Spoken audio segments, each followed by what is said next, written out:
Lose yourself in a good book. The Bordgosh Energy Book Club.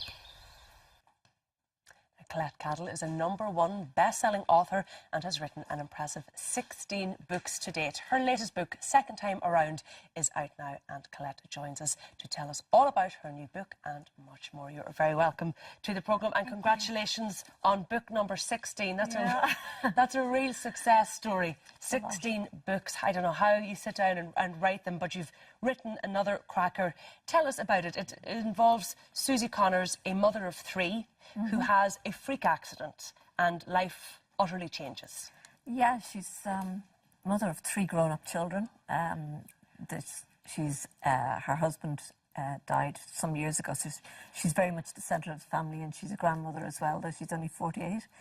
And it's a silly accident. She falls off a treadmill, and she wasn't even using it at the time, and she suddenly ends up in a coma, and her family are naturally devastated.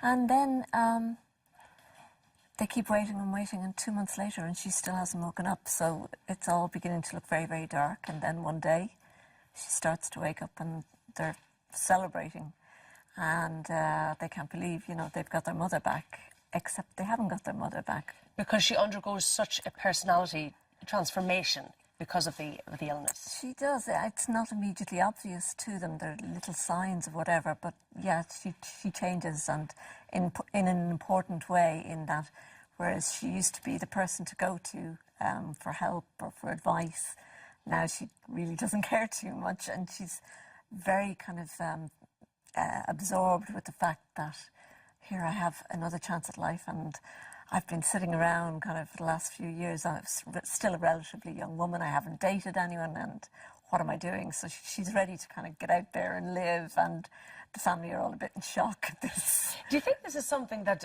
other mothers will relate to, this idea that your children have grown up, you've probably dedicated most of your 20s, 30s, your 40s, maybe even your 50s to rearing your children, and then suddenly they're adults and you think, actually, you know what, now this is my time, and I'm going to be a bit more selfish. And you don't necessarily have to have had a freak accident for that to happen. No, true.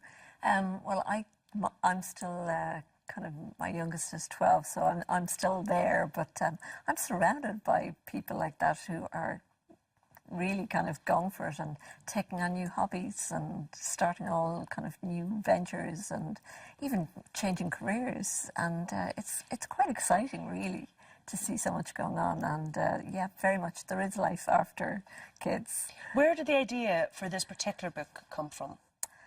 That idea has been percolating for quite a while, but it came from the fact that you see constantly sad stories on the news of car accidents or any kind of freak accidents or terrorist attacks or whatever, and it talks about the number who are dead, and it rarely tells you afterwards about the injured. And I'm always kind of thinking, what happened to the injured? Where did their lives go? Because we always think, they probably got better and they went on with their lives, which is probably very unlikely, because simply having gone through something like that is traumatic enough. But so yeah, that's where it all started, was just this kind of idea of, well, what happens when you go through something and you actually survive it. And you have gone through something yourself with your own diagnosis of MS in recent years. Has that made you reevaluate what you're doing in terms of your writing, in terms of sitting down and committing yourself to writing books, in terms of the choices that you're making? Well, actually, that's kind of funny. I was actually diagnosed with MS at 18. So there's nothing new for me about it. It's more that you've begun to tell people. Well, I don't know. It wasn't a case of I didn't tell anyone. It was a need-to-know basis. And I'm one of the very lucky people who have had a very easy ride of it.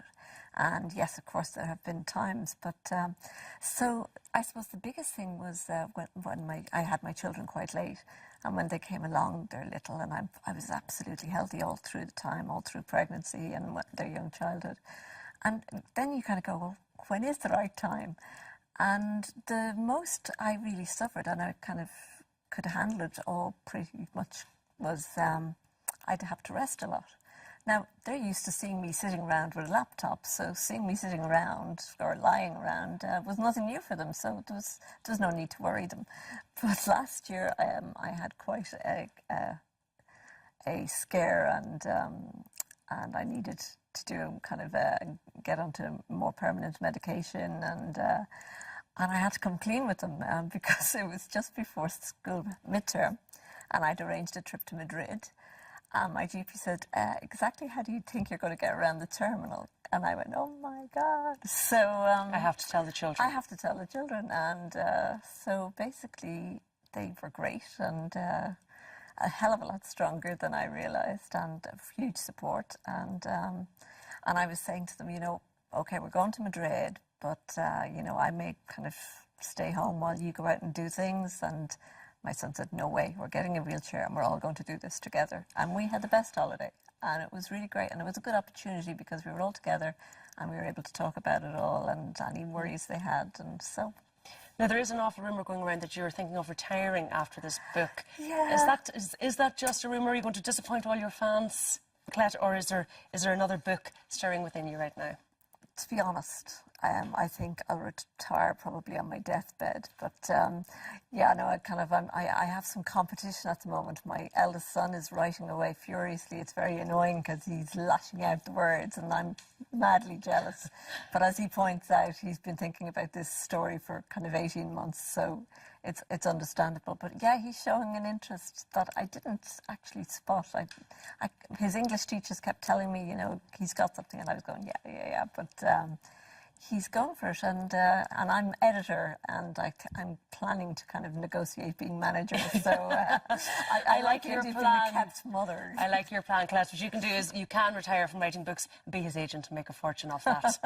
Colette, thanks very much for coming and joining us this morning. And the book, Second Time Around, is out now.